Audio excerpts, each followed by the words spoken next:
The Art of War by Sun Tzu.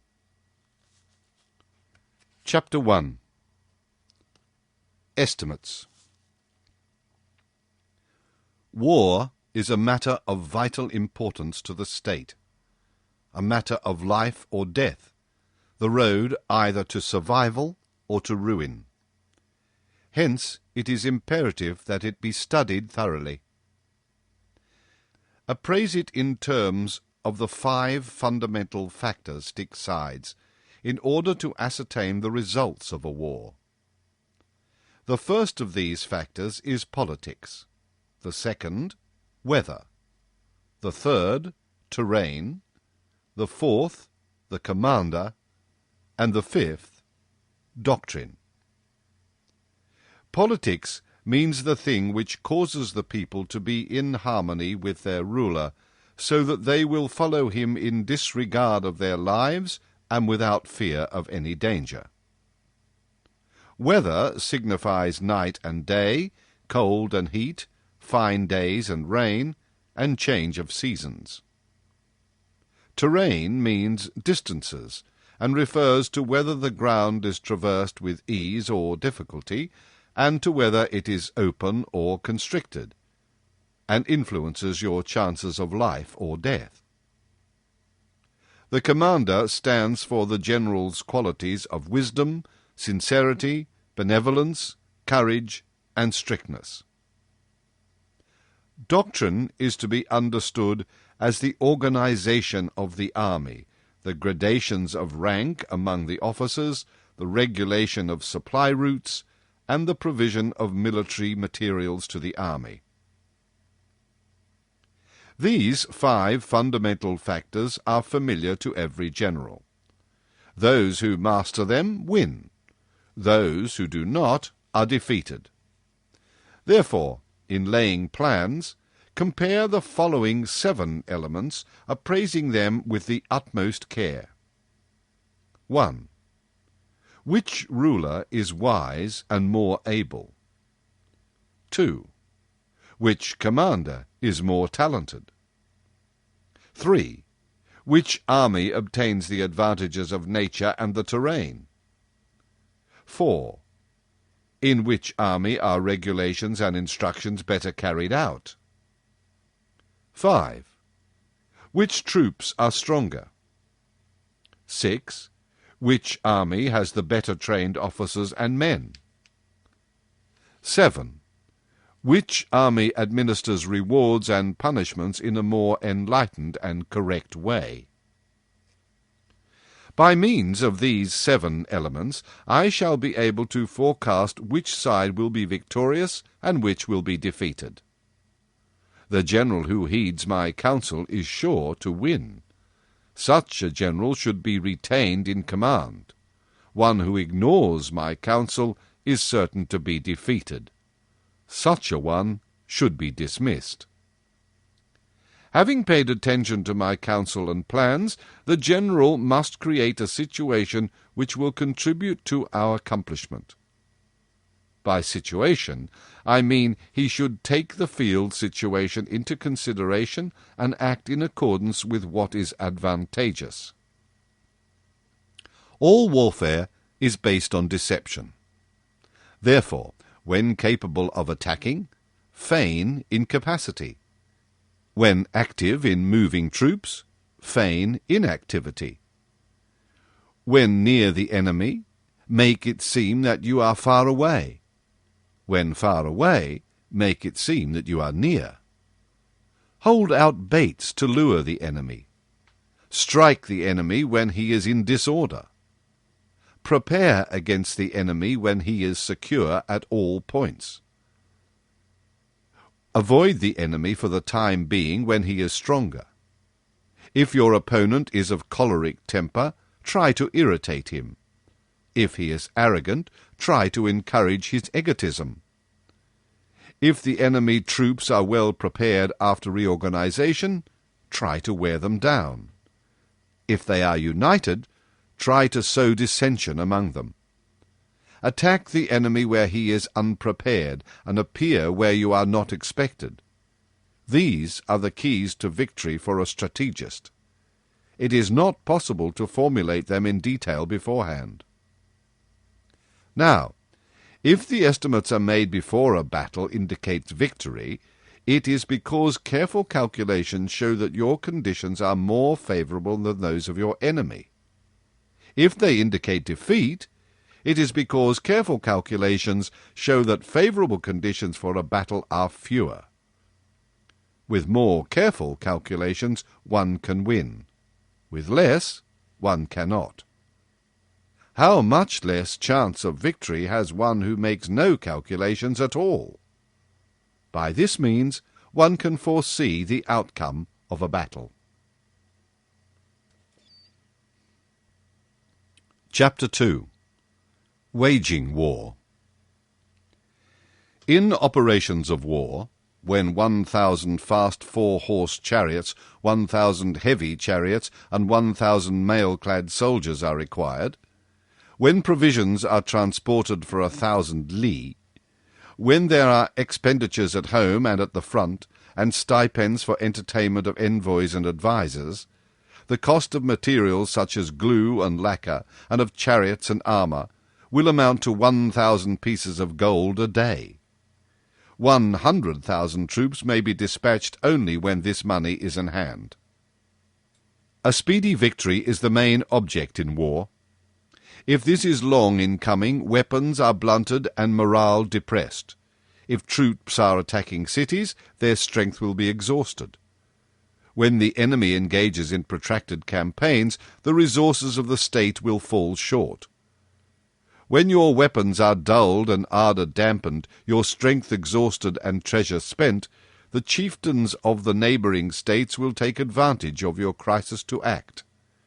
In that case, no man, however wise, will be able to avert the disastrous consequences that ensue.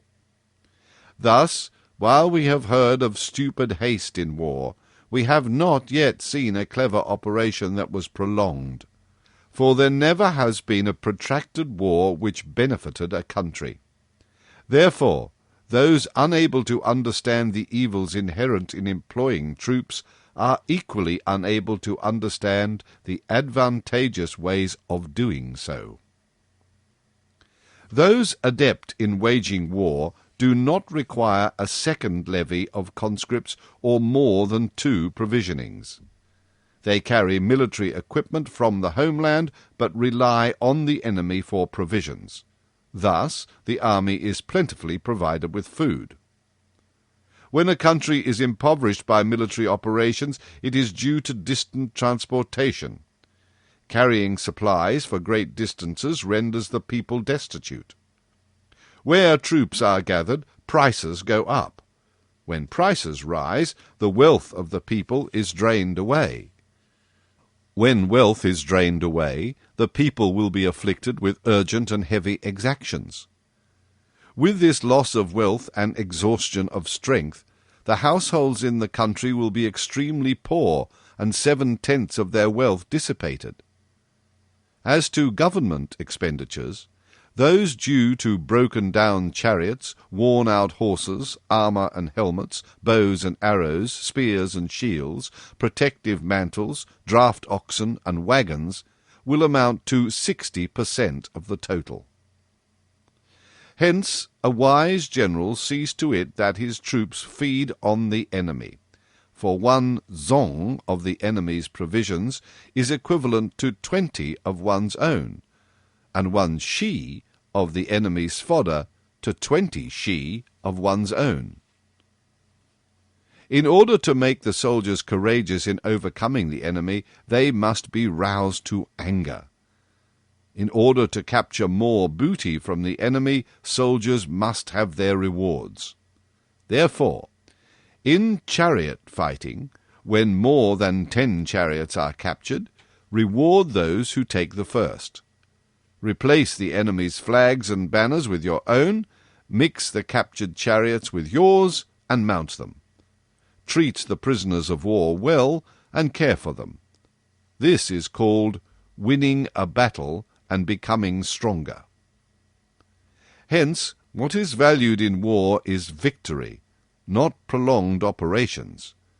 And the general who understands how to employ troops is the minister of the people's fate and arbiter of the nation's destiny. File 2. Chapter 3. Offensive Strategy. Generally, in war, the best policy is to take a state intact. To ruin it is inferior to this. To capture the enemy's entire army is better than to destroy it. To take intact a regiment, a company, or a squad is better than to destroy them. Regiment, company, and squad are Lu, Zhu, and Wu in Chinese. In ancient China, 500 soldiers made up a Lu, 100 a Zhu, and 5 a Wu. For to win 100 victories in 100 battles is not the acme of skill. To subdue the enemy without fighting is the supreme excellence. Thus, what is of supreme importance in war is to attack the enemy's strategy. Next best is to disrupt his alliances by diplomacy. The next best is to attack his army. And the worst policy is to attack cities. Attack cities only when there is no alternative, because to prepare big shields and wagons and make ready the necessary arms and equipment require at least 3 months, and to pile up earthen ramps against the walls requires an additional 3 months. The general, unable to control his impatience, will order his troops to swarm up the wall like ants, with the result that 1/3 of them will be killed without taking the city. Such is the calamity of attacking cities. Thus, those skilled in war subdue the enemy's army without battle.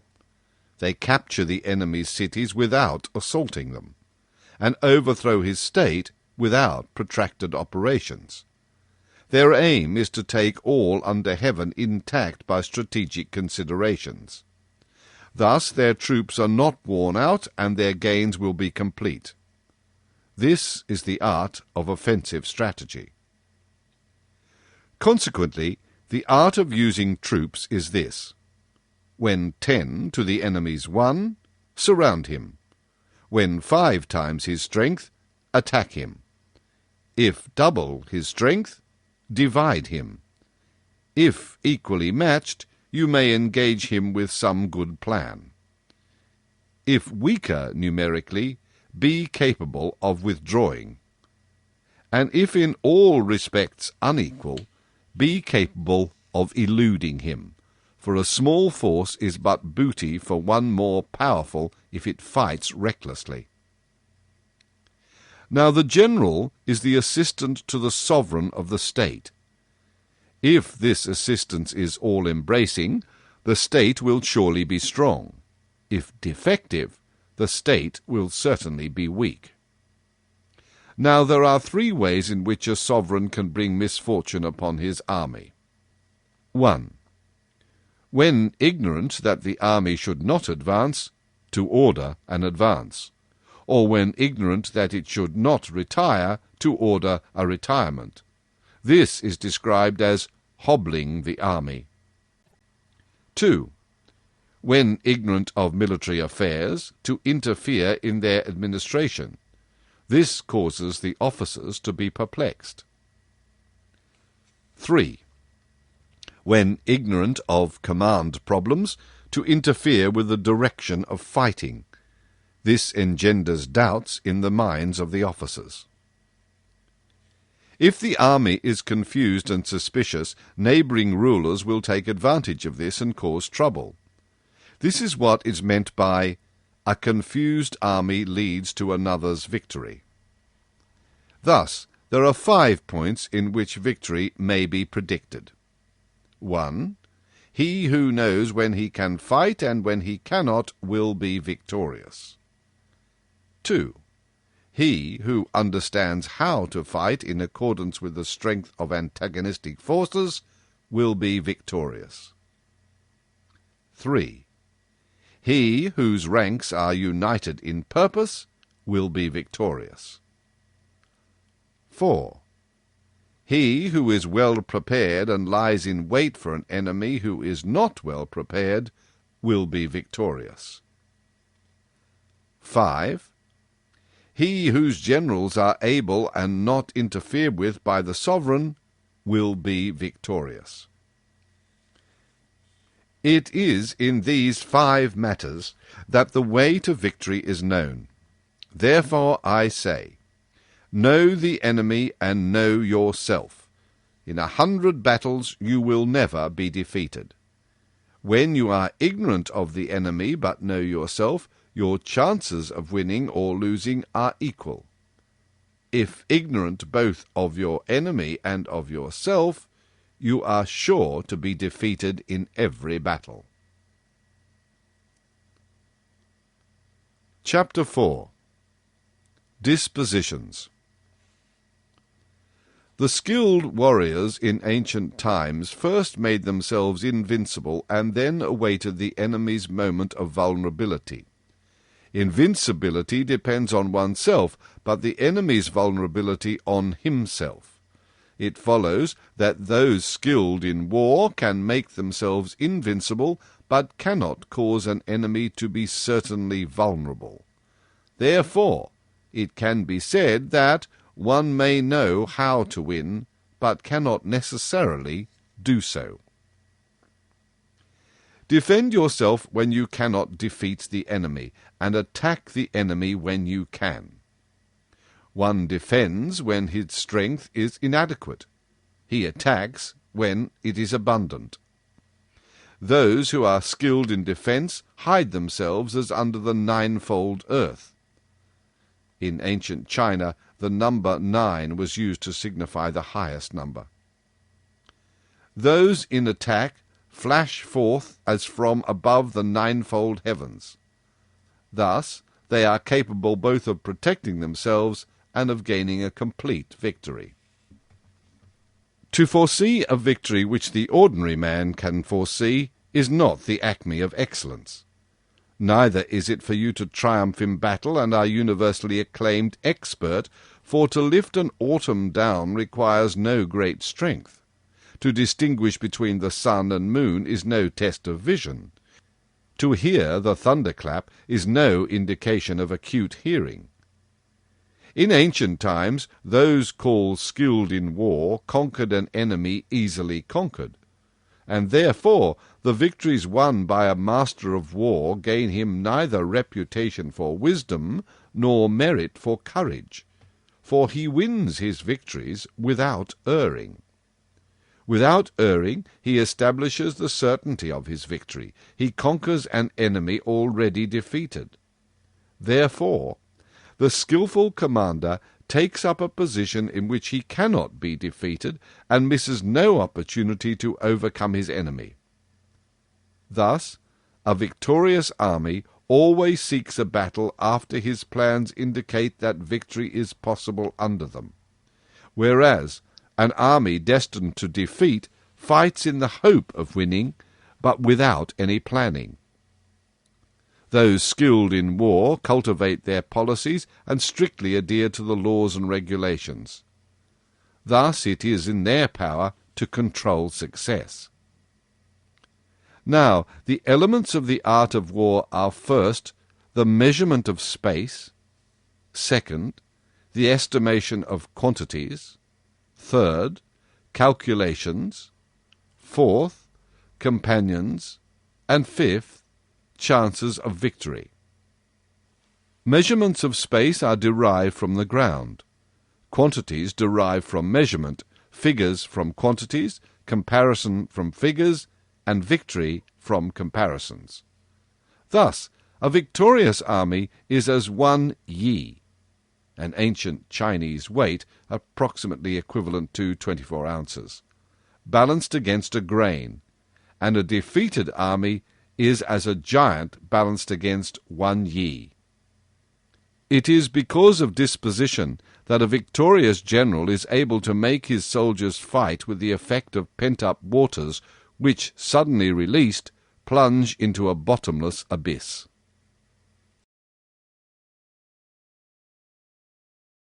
File 3 Chapter 5. Posture of Army. Generally, management of a large force is the same as management of a few men. It is a matter of organization. And to direct a large force is the same as to direct a few men.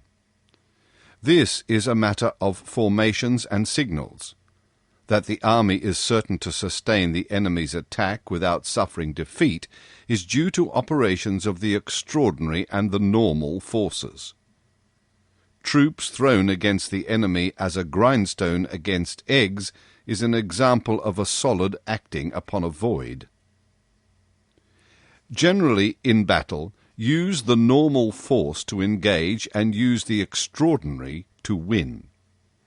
Now, the resources of those skilled in the use of extraordinary forces are all infinite as the heavens and earth, as inexhaustible as the flow of the great rivers, for they end and recommence, cyclical as are the movements of the sun and moon. They die away and are reborn, recurrent as are the passing seasons. The musical notes are only 5 in number, but their combination gives rise to so numerous melodies that one cannot hear them all. The primary colours are only 5 in number, but their combinations are so infinite that one cannot visualize them all. The flavours are only 5 in number, but their blends are so various that one cannot taste them all. In battle there are only the normal and extraordinary forces, but their combinations are limitless. None can comprehend them all. For these two forces are mutually reproductive. It is like moving in an endless circle. Who can exhaust the possibility of their combination? When torrential water tosses boulders, it is because of its momentum. When the strike of a hawk breaks the body of its prey, it is because of timing. Thus, the momentum of one skilled in war is overwhelming, and his attack precisely timed. His potential is that of a fully drawn crossbow, his timing that of the release of the trigger. In the tumult and uproar, the battle seems chaotic, but there must be no disorder in one's own troops. The battlefield may seem in confusion and chaos, but one's array must be in good order. That will be proof against defeat. Apparent confusion is a product of good order, apparent cowardice of courage, apparent weakness of strength.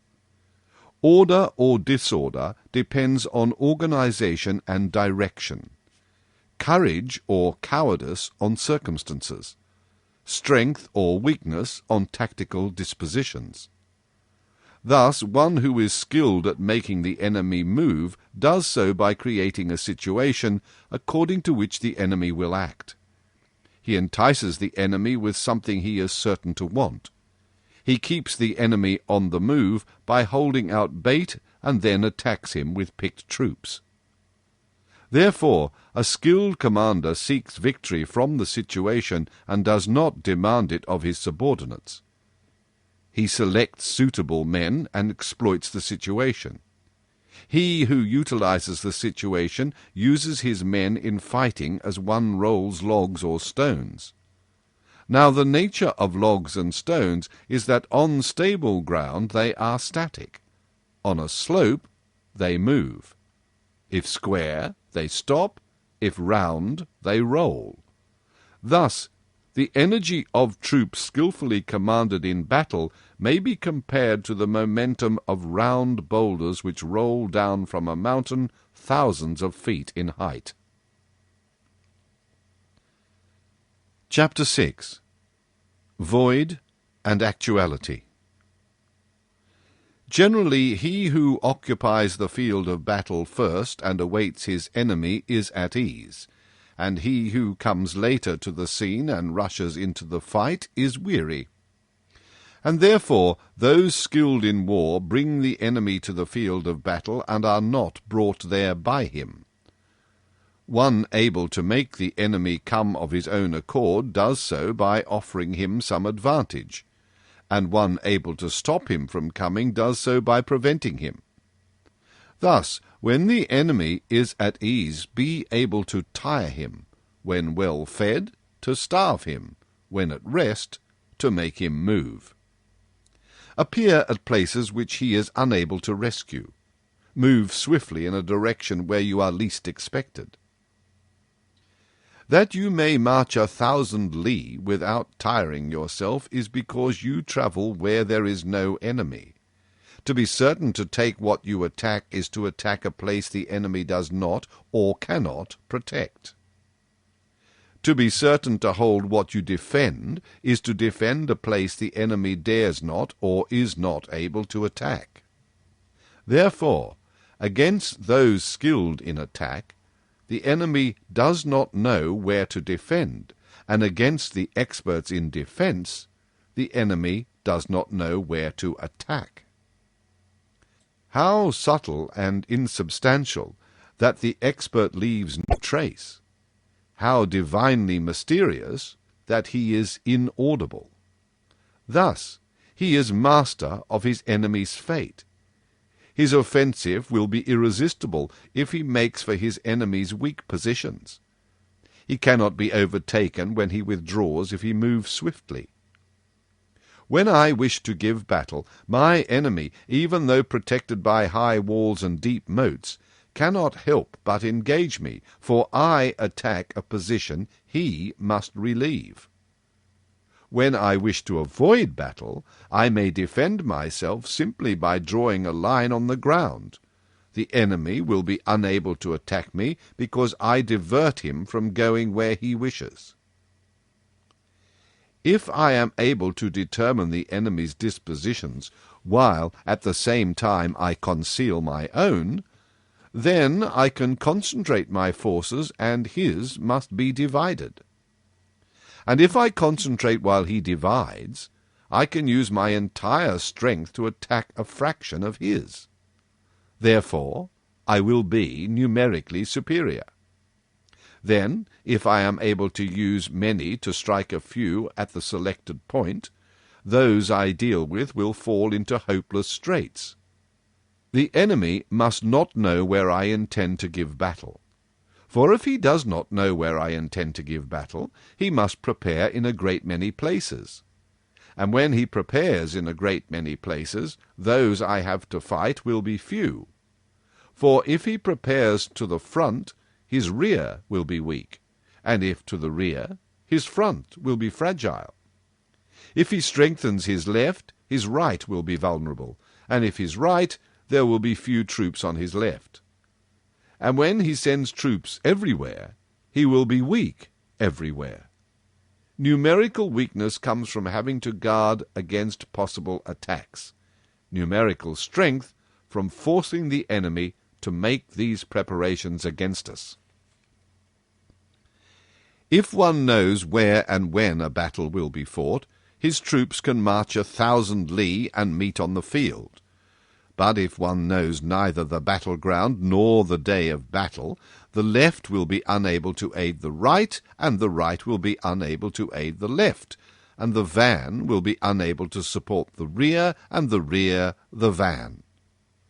How much more is this so when separated by several tens of li, or indeed by even a few?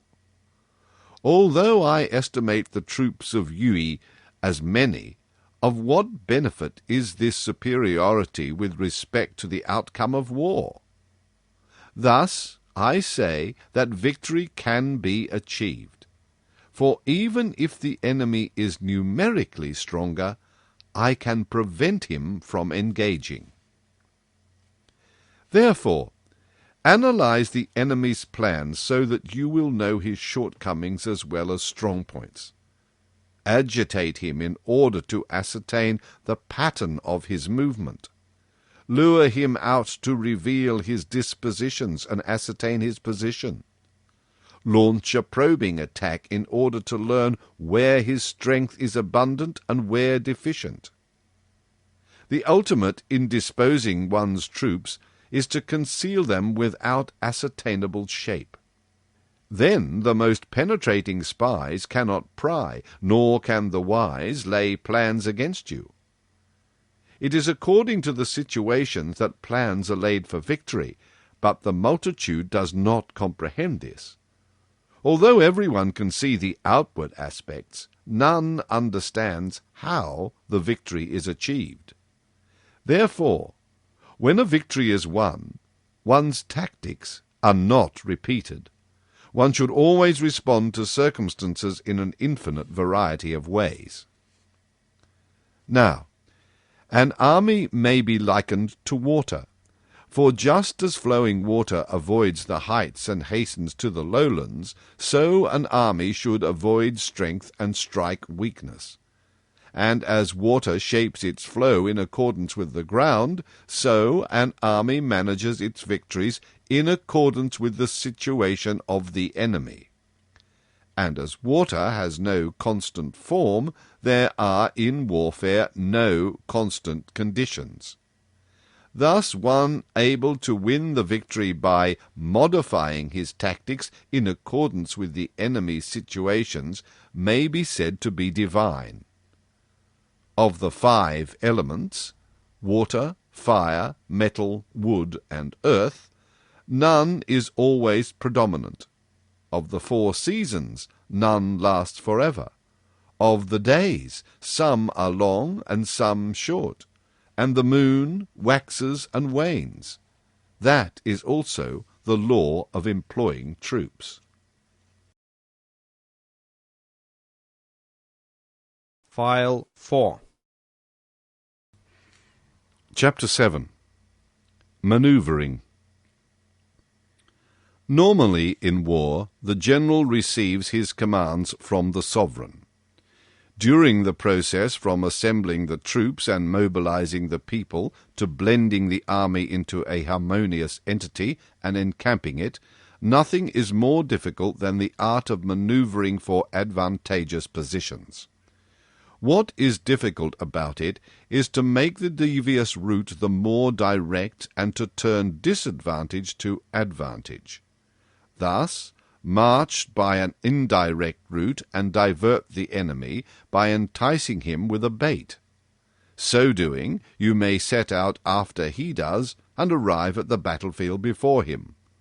One able to do this shows the knowledge of the artifice of diversion. Therefore, both advantage and danger are inherent in maneuvering for an advantageous position. One who sets the entire army in motion with impediments to pursue an advantageous position will not attain it. If he abandons the camp and all the impediments to contend for advantage, the stores will be lost. Thus, if one orders his men to make forced marches without armour, stopping neither day nor night, covering double the usual distance at a stretch, and doing 100 li to rest an advantage, it is probable that the commanders will be captured. The stronger men will arrive first, and the feeble ones will struggle along behind. So, if this method is used, only 1/10 of the army will reach its destination. In a forced march of 50 li, the commander of the van will probably fall, but half the army will arrive. In a forced march of 30 li, just 2/3 will arrive. It follows that an army which lacks heavy equipment, fodder, food, and stores will be lost.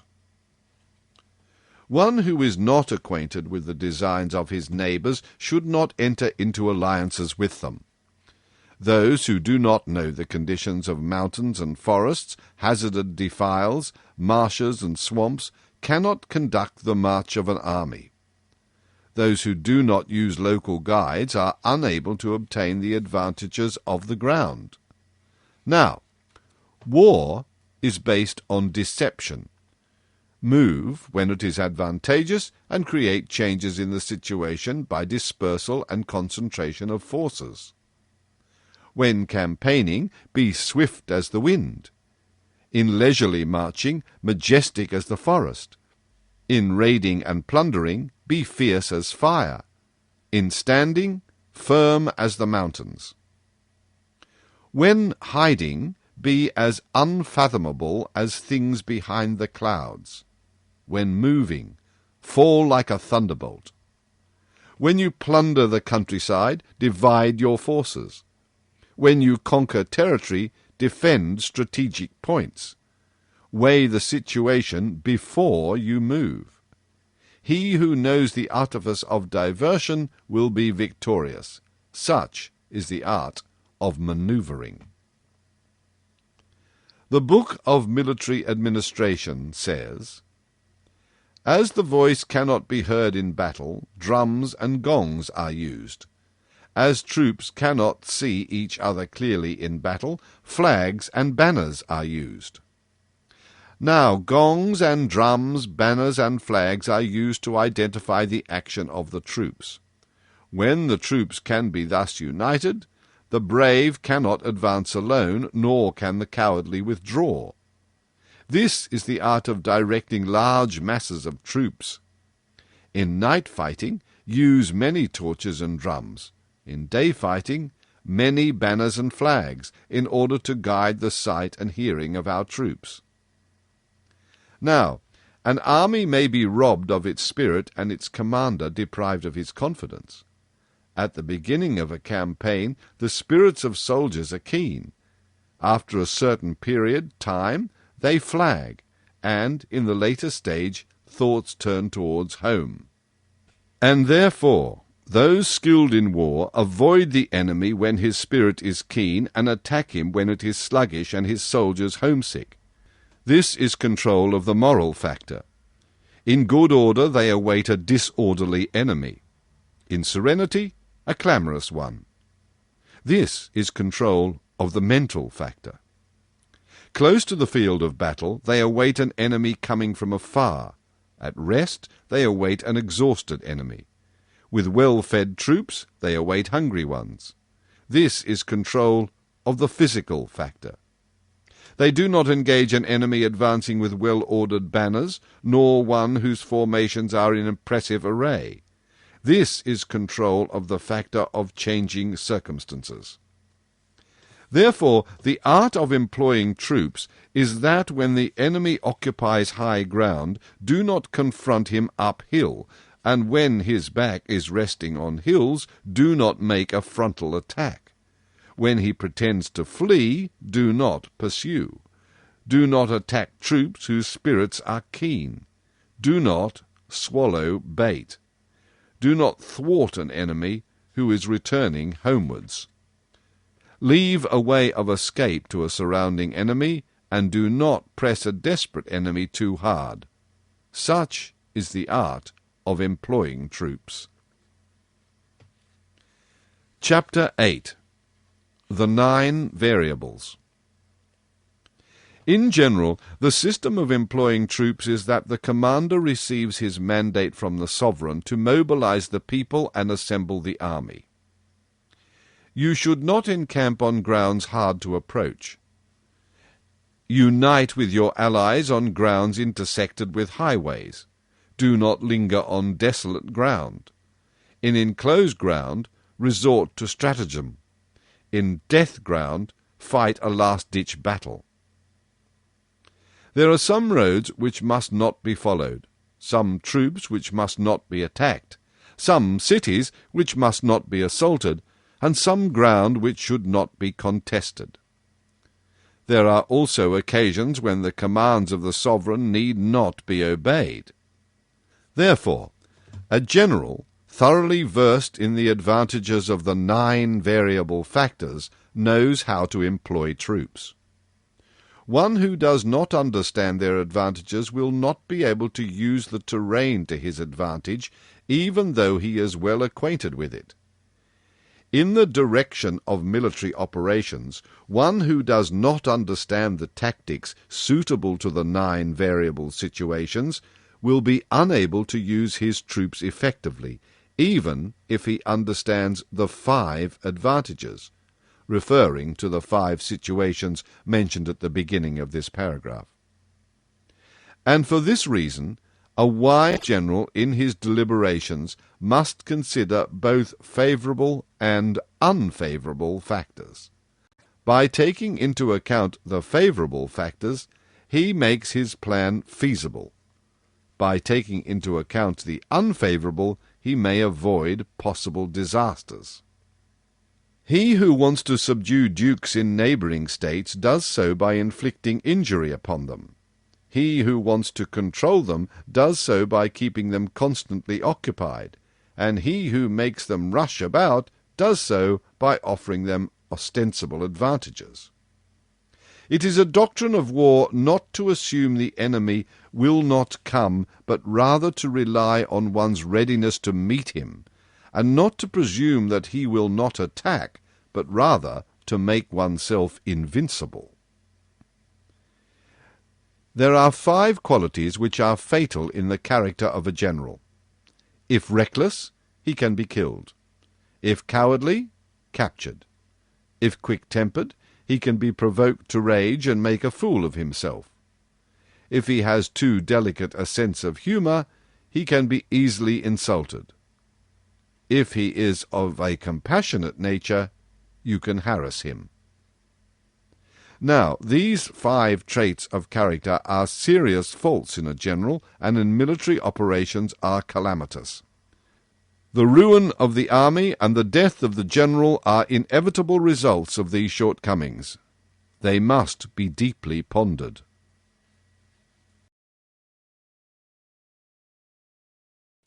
File 5.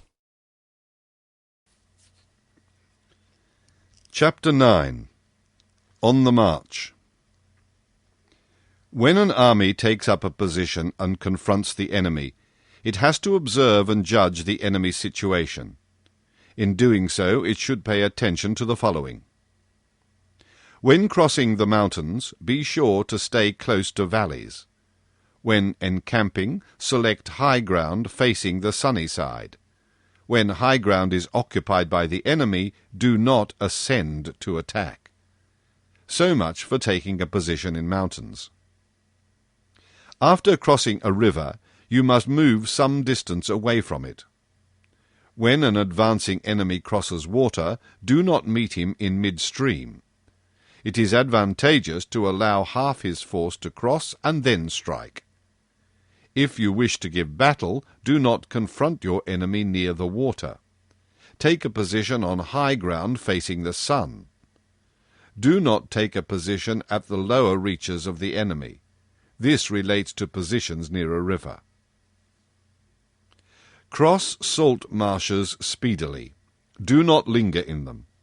If you encounter the enemy in the middle of a salt marsh, you must take a position close to grass and water with trees to your rear. This has to do with taking up a position in salt marshes. On level ground, occupy a position which facilitates your action. With heights to your rear and right, the field of battle is to the front and the rear is safe. This is how to take up position on level ground. Generally, these are advantageous principles for encamping in the 4 situations named. By using them, the Yellow Emperor conquered his 4 neighbouring sovereigns. Legend has it that the Yellow Emperor was the most ancient emperor in China. He reigned about 5,000 years ago. In battle, all armies prefer high ground to low and sunny places to shady. If an army occupies high ground, which is convenient for living, it will not suffer from countless diseases, and this will spell victory. When you come to hills, dikes, or embankments, you must take a position on the sunny side. These are all advantageous methods gained from the help the ground affords.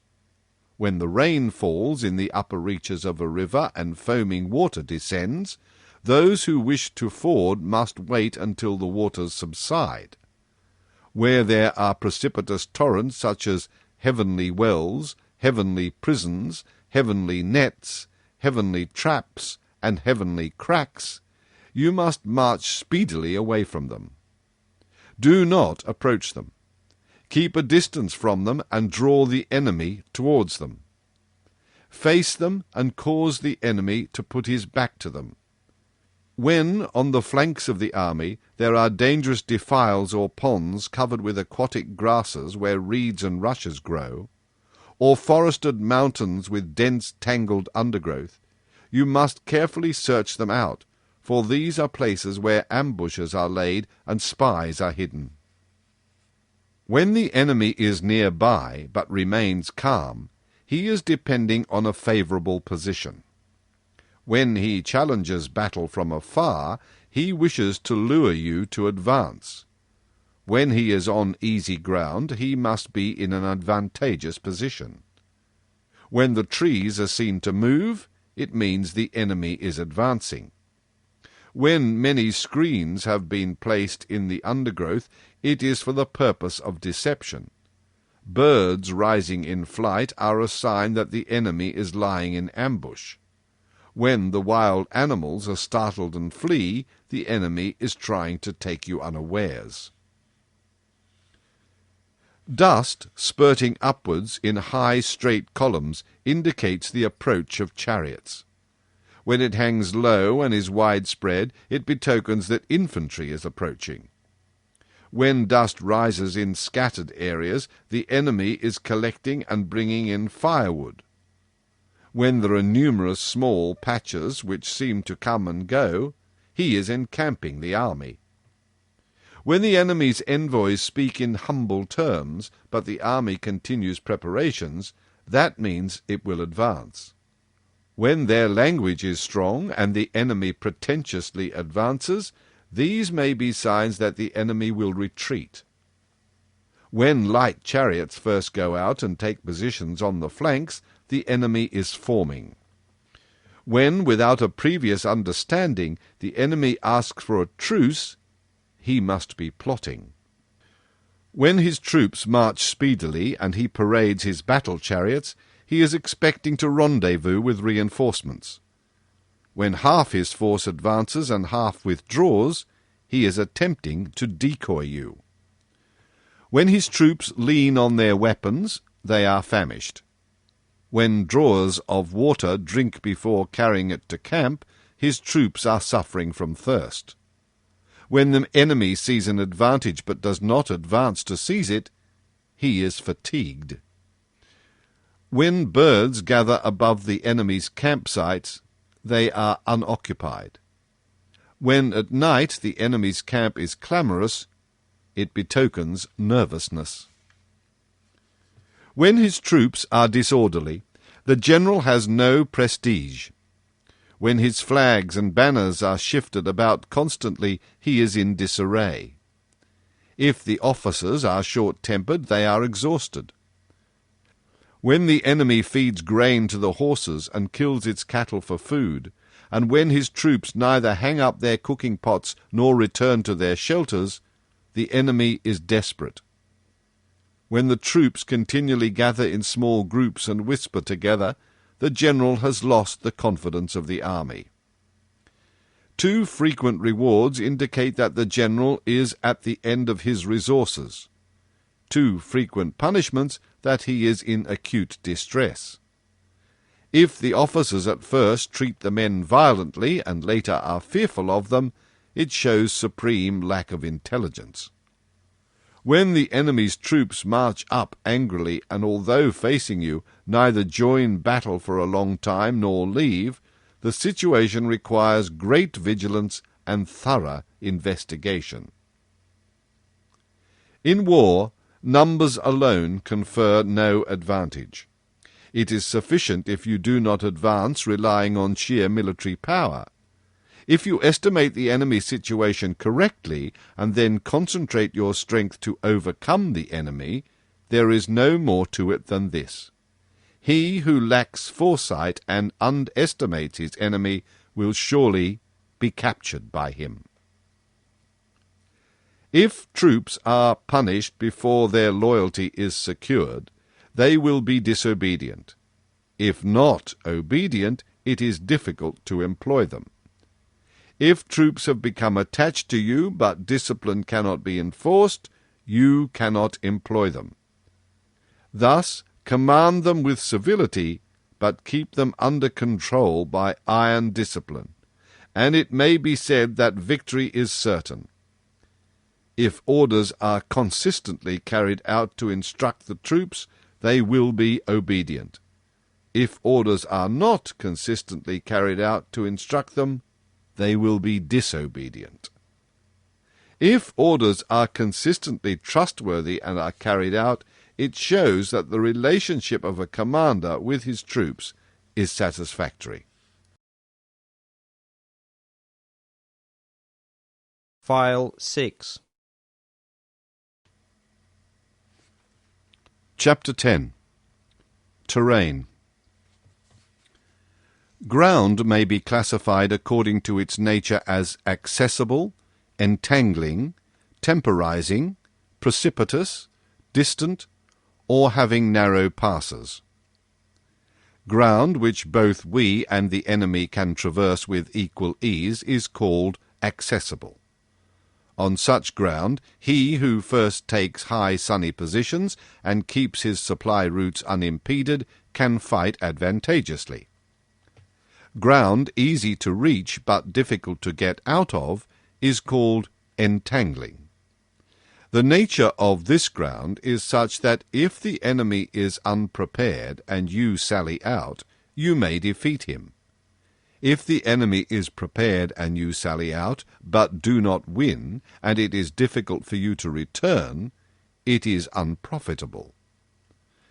Ground equally disadvantageous for both the enemy and ourselves to enter is called temporizing. The nature of this ground is such that although the enemy holds out a bait, I do not go forth, but entice him by marching off. When I have drawn out half his force, I can strike him advantageously. If I first occupy narrow spaces, I must block the passes and await the enemy.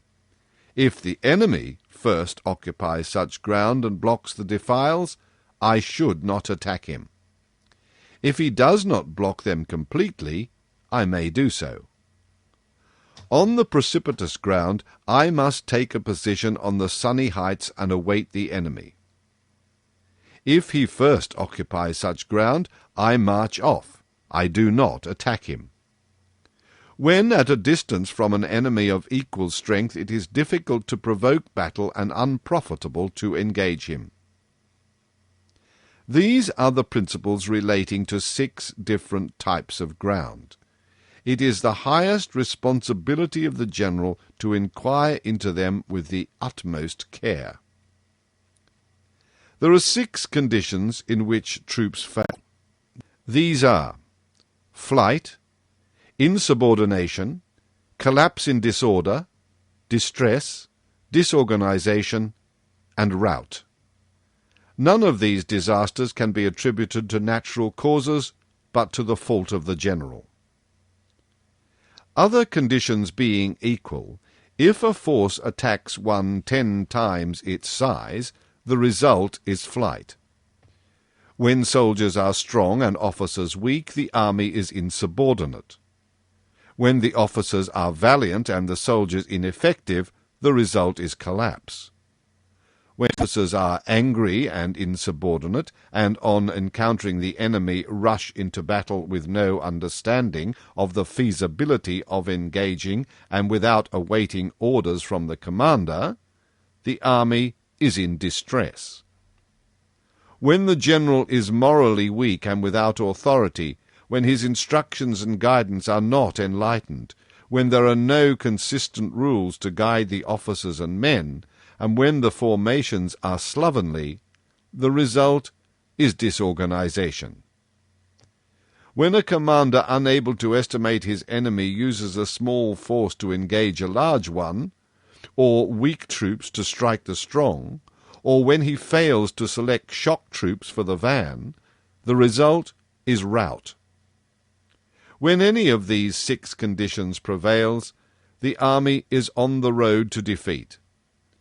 It is the highest responsibility of the general that he examine them carefully. Confirmation of the ground is of the greatest assistance in battle. Therefore, virtues of a superior general are to estimate the enemy's situation and to calculate distances and the degree of difficulty of the terrain so as to control victory. He who fights with full knowledge of these factors is certain to win. He who does not will surely be defeated. If the situation is one of victory, but the sovereign has issued orders not to engage, the general may decide to fight. If the situation is such that he cannot win, but the sovereign has issued orders to engage, he need not do so. And therefore, the general who in advancing does not seek personal fame, and in retreating is not concerned with disgrace, but whose only purpose is to protect the country and promote the best interest of his sovereign, is the precious jewel of the state. A general regards his men as infants who will march with him into the deepest valleys. He treats them as his own beloved sons, and they will stand by him unto death. If a general indulges his men but is unable to employ them, if he loves them but cannot enforce his commands, if the men are disorderly and he is unable to control them, they may be compared to spoiled children and are useless. If I know that my troops are capable of striking the enemy, but do not know that he is invulnerable to attack, my chance of victory is but half. If I know that the enemy is vulnerable to attack, but do not know that my troops are incapable of striking him, my chance of victory is but half. If I know that the enemy can be attacked and that my troops are capable of attacking him, but do not realize that the conformation of the ground makes fighting impracticable, my chance of victory is but half. Therefore, when those experienced in war move, they are never bewildered. When they act, their resources are limitless. And therefore I say, know the enemy, know yourself. Your victory will never be endangered. Know the ground, know the weather. Your victory will then be complete.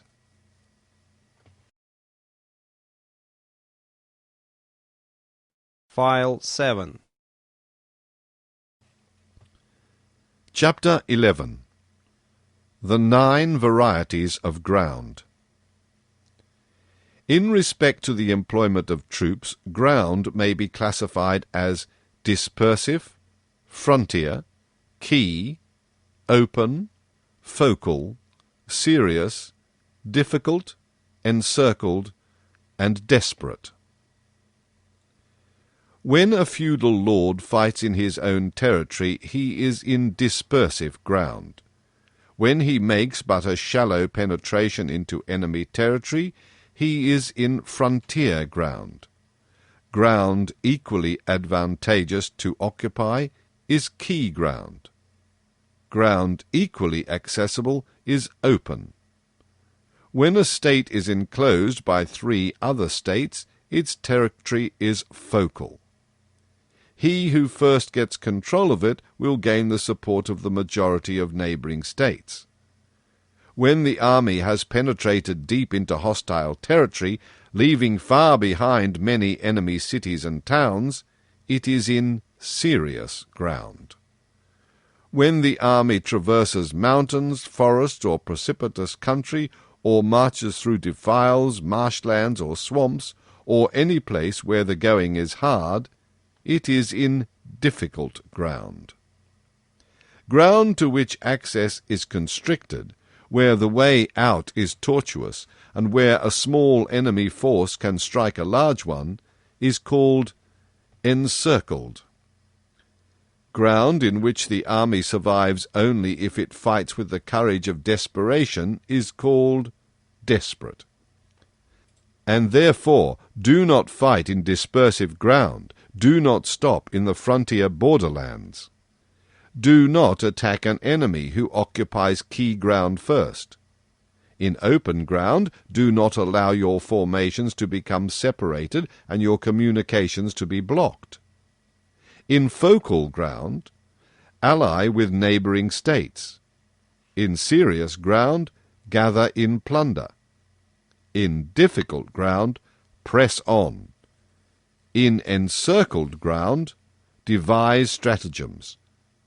In desperate ground, fight courageously.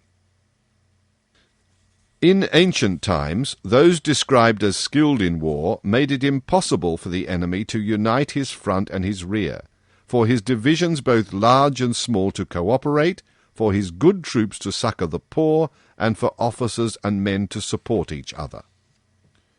When the enemy's forces were dispersed, they prevented him from assembling them. Even when assembled, they threw him into disorder. They concentrated and moved when it was advantageous to do so. When not advantageous, they halted. Should one ask, how do I cope with a well-ordered enemy host about to attack me? I reply, seize something he cherishes, and he will conform to your desires. Speed is the essence of war. Take advantage of the enemy's unpreparedness, make your way by unexpected routes, and attack him where he has taken no precautions. The general principles applicable to an invading force are that when you have penetrated deeply into hostile territory, your army is united and the defender cannot overcome you. Plunder fertile country to supply your army with plentiful provisions. Pay heed to nourishing the troops. Do not unnecessarily fatigue them. Unite them in spirit. Conserve their strength. Make unfathomable plans for the movements of the army. Throw the troops into a position from which there is no escape, and even when faced with death they will not flee.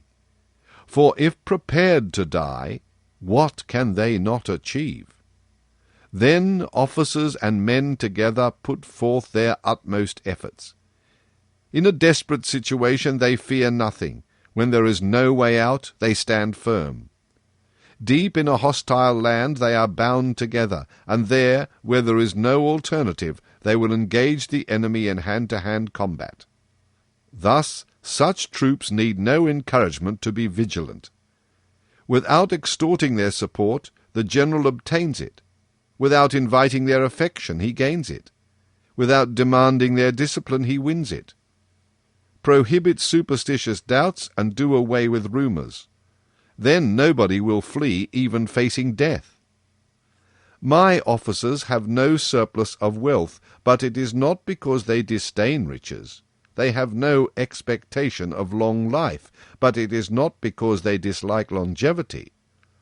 On the day the army is ordered to set out, the tears of those seated soak their garments, the tears of those reclining course down their cheeks.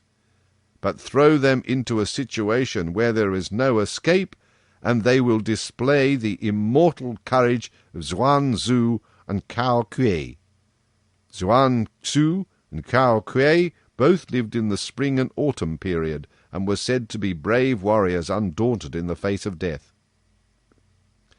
Now the troops of those adept in war are used like the simultaneous responding snake of Mount Chang. When struck on the head, its tail attacks. When struck on the tail, its head attacks. When struck in the centre, both head and tail attack. Should one ask, can troops be made capable of such instantaneous coordination? I reply, they can. For although the men of Wu and Yue hate one another, if together in a boat tossed by the wind they would cooperate as the right hand does with the left. Thus, in order to prevent soldiers from fleeing, it is not sufficient to rely upon hobbled horses or buried chariot wheels. To achieve a uniform level of valour relies on a good military administration, and it is by proper use of the ground that both strong and weak forces are used to the best advantage. Thus, a skilful general conducts his army just as if he were leading a single man, willy-nilly, by the hand. It is the business of a general to be serene and inscrutable, impartial and self-controlled. He should be capable of keeping his officers and men in ignorance of his plans. He changes his methods and alters his plans so that people have no knowledge of what he aims at. He alters his campsites and marches by devious routes, and thus makes it impossible for others to anticipate his purpose. The business of a general is to kick away the ladder behind soldiers when they have climbed up a height. He leads the army deep into hostile territory, and there releases the trigger. He burns his boats and smashes his cooking pots. He drives his men now in one direction, then in another, like a shepherd driving a flock of sheep, and no one knows where he is going. To assemble the army and throw it into desperate position is the business of the general. To take different measures suited to the 9 varieties of ground, to take aggressive or defensive tactics in accordance with different situations, and to understand soldiers' psychological states under different circumstances are matters that must be studied carefully by a general. Generally, when invading hostile territory, the deeper one penetrates, the more cohesion it brings. Penetrating only a short way causes dispersion. Therefore, in dispersive ground, I would unify the determination of the army. In frontier ground, I would keep my forces closely linked. In key ground, I would hasten into the enemy's rear. In open ground, I would pay strict attention to my defences. In focal ground, I would consolidate my alliances. In serious ground, I would ensure a continuous flow of provisions.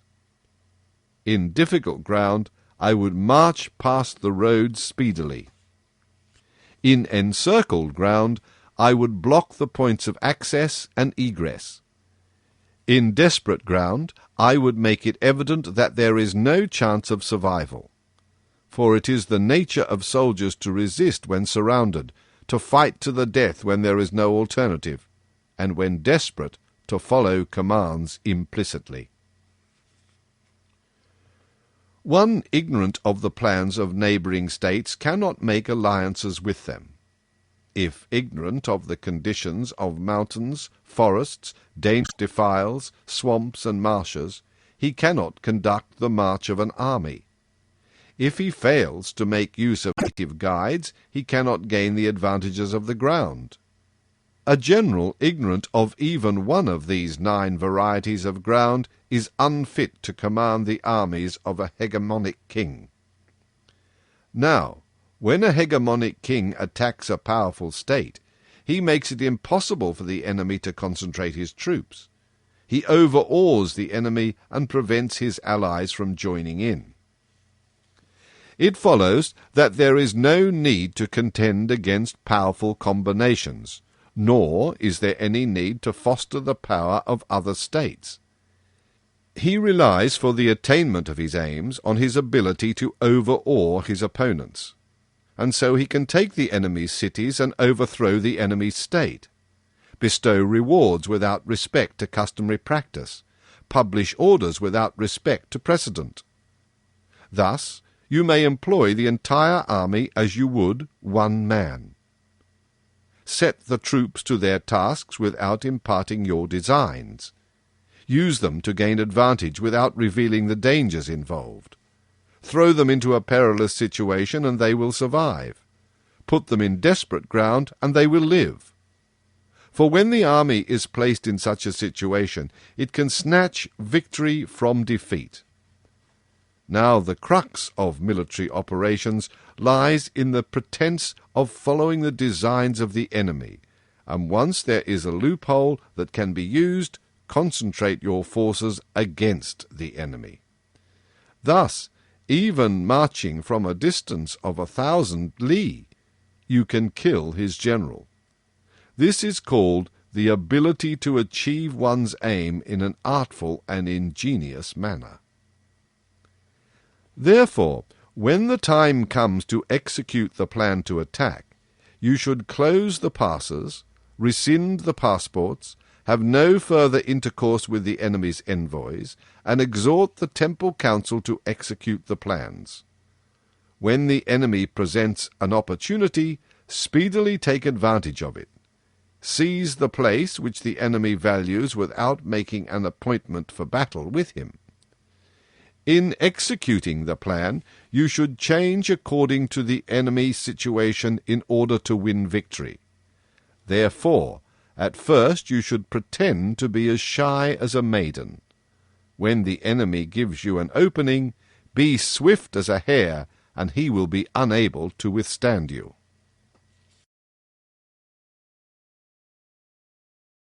File 8.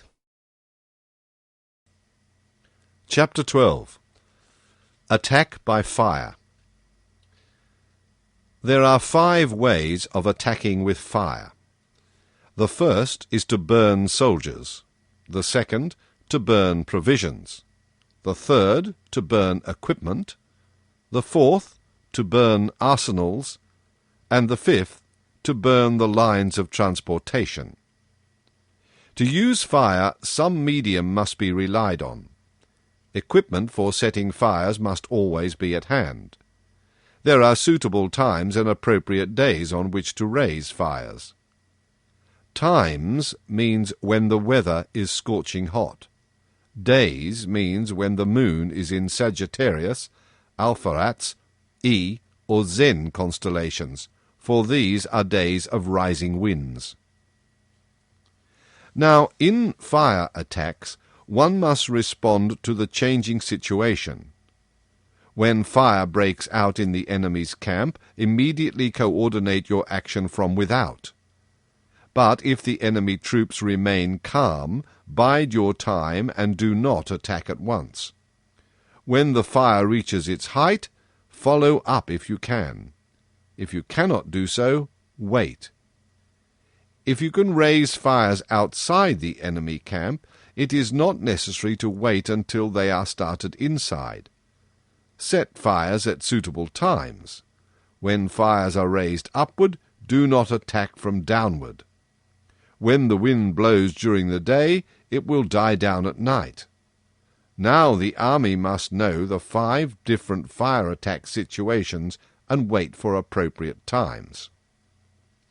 Those who use fire to assist their attacks can achieve good results. Those who use inundations produce a powerful effect.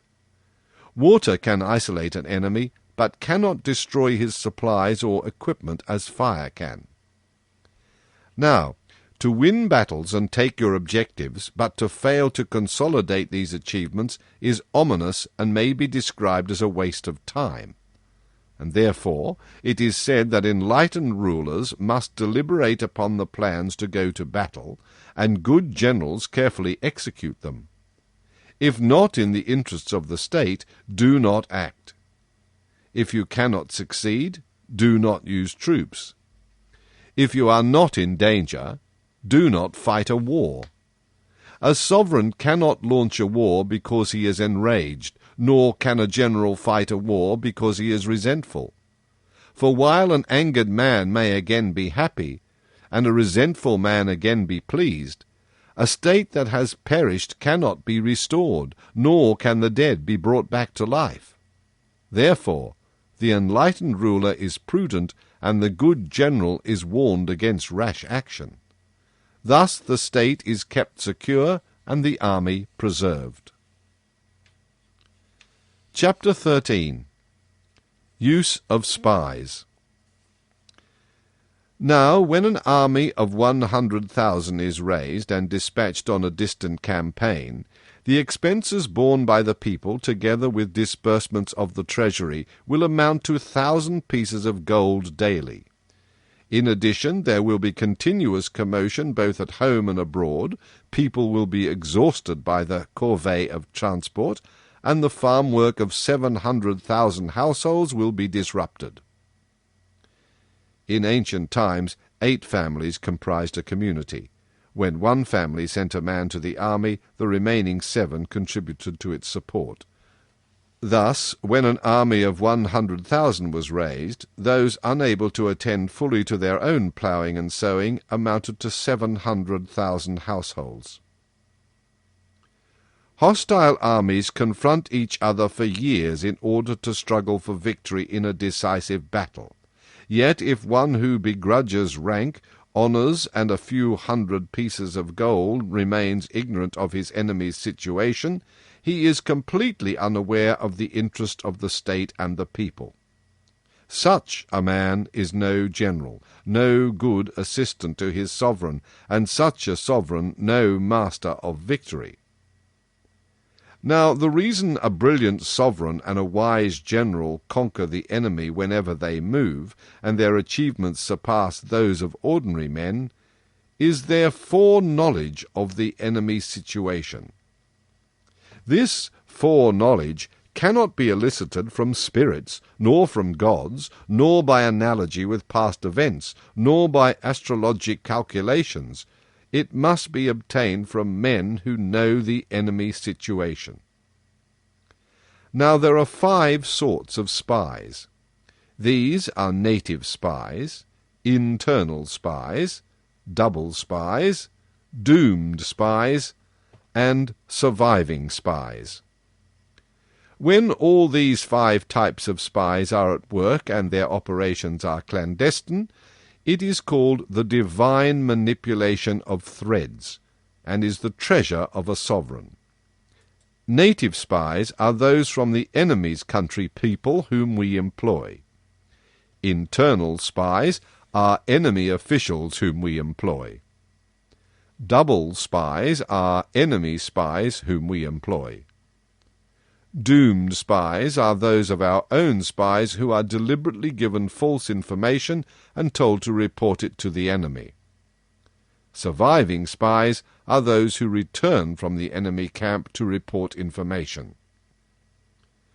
Of all those in the army close to the commander, none is more intimate than the spies. Of all rewards, none more liberal than those given to spies.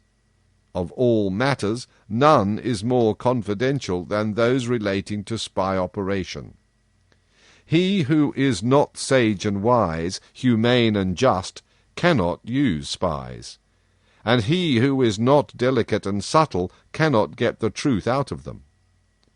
Delicate indeed, truly delicate. There is no place where espionage is not possible. If plans relating to spy operations are prematurely divulged, the agent and all those to whom he spoke of them should be put to death. Generally, in the case of armies you wish to strike, cities you wish to attack, and people you wish to assassinate, it is necessary to find out the names of the garrison commander, the aide-de-camp, the ushers, gatekeepers, and bodyguards. You must instruct your spies to ascertain these matters in minute detail. It is essential to seek out enemy spies who have come to conduct espionage against you and to bribe them to serve you. Give them instructions and care for them. Thus, double spies are recruited and used. It is by means of the double spies that native and internal spies can be recruited and employed. And it is by this means that the doomed spies, armed with false information, can be sent to convey it to the enemy. It is by this means also that surviving spies can come back and give information as scheduled. The sovereign must have full knowledge of the activities of the 5 sorts of spies, and the key is the skill to use the double spies. Therefore, it is mandatory that they be treated with the utmost liberality. In old times, the rise of the Shang dynasty was due to Yi Zi, who had served under Xia likewise, and the rise of the Zhou dynasty was due to Lu Ya, who had served under the Yin. And therefore, only the enlightened sovereign and the wise general, who who are able to use the most intelligent people as spies can achieve great results. Spy operations are essential in war. Upon them the army relies to make its every move. The end.